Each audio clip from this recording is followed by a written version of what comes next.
Welcome to Twisted V-Twin Garage, everybody. We're out of our norm today. We have this old snapper lawnmower, and this isn't my normal gig. I build pulling tractors, but a fella come in and wanted to know if I would work on this snapper lawnmower. Never worked on one like this. It's got a drive motor in the back here and everything, self-propelled. It's just a 3.5 horsepower Briggs & Stratton. Said he mows with it and ran good last year for him. Just wants a service on it. Oil change, sharpened blade, spark plug, air cleaner, and ship her out the door. But right along with this service, guess what? I don't think he was too truthful. It's a no start. It does not run. Cannot get it to run. So what we did was we pulled the air cleaner off of it right here, and we give it a sniff. And sure enough, it started up. So gonna have to pull the carburetor, do some cleaning, maybe throw it in the ultrasonic cleaner, and see if we can get this thing going properly the way it's supposed to be. And there's some for this self-propelled unit that worked just fine last year. Guys, I might be looking wrong, but I think this arm belongs in this bracket right here. So did it work? I don't know, but they said everything worked fine. All they wanted was a service. But as you can see in the video, it's showing differently. So we're gonna get this carburetor off here, get it cleaned up, and see where we're at with it, get it to run on its own, and we'll go forward and see what else we can get into with it. But this is a different beast for me. Like I said, I normally build pulling tractors, stuff of that sort, not of this sort. But we're going to give it a go, and we're going to show you guys what we did to get this machine back up. This isn't our normal routine, but we're going to give it a shot, let you guys see what it is, and maybe this guy wasn't real truthful with me. So we'll bring you back once we get the carburetor out, show you what all gunk's in it, whatever's in it, whatever's ailing it, and we'll go from there. But we'll get it running. So bring you back soon.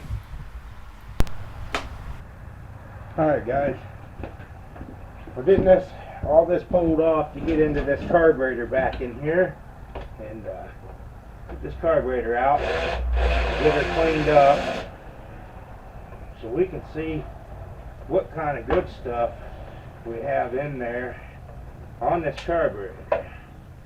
And down there's the carburetor. So, and the tools that I'm using is Makita, and I'm using a 5/16 on it to get everything pulled apart here. And you only have 3 screws to pull out to pull the plate off. I've already drained the oil out of it, pulled the blade off of it.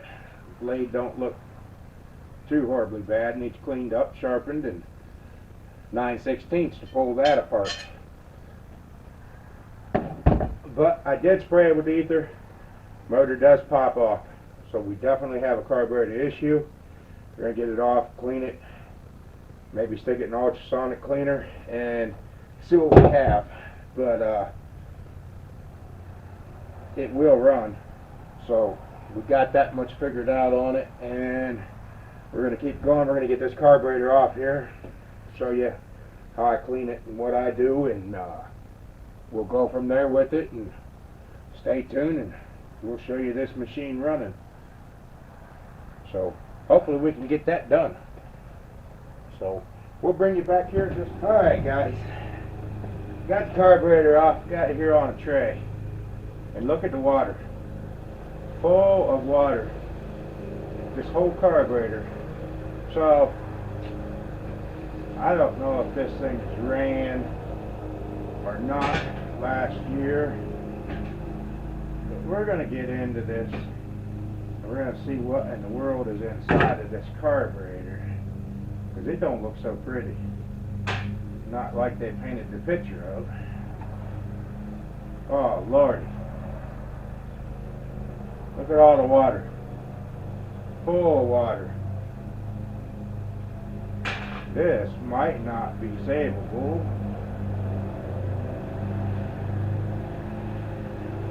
So, we'll go ahead and pop these pins out.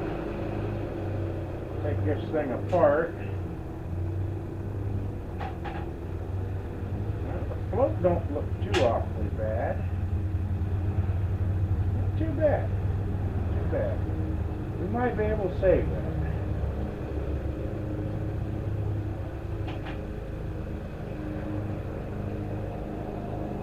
But I want to show you guys.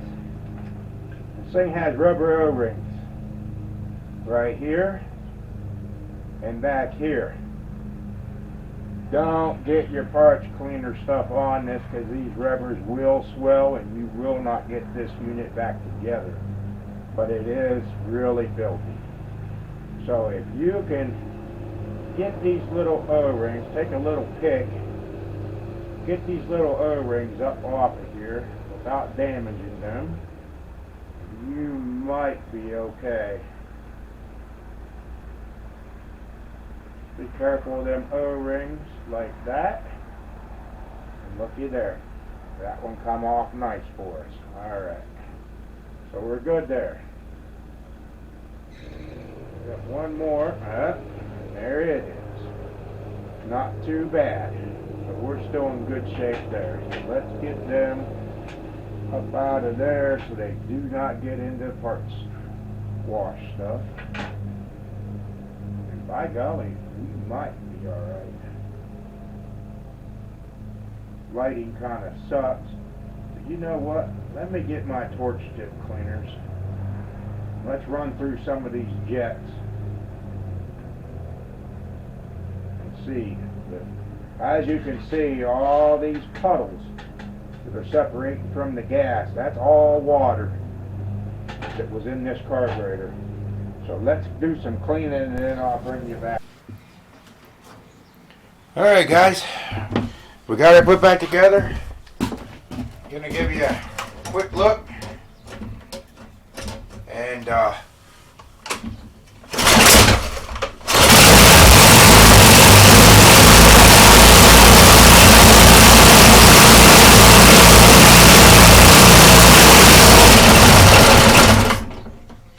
there you go.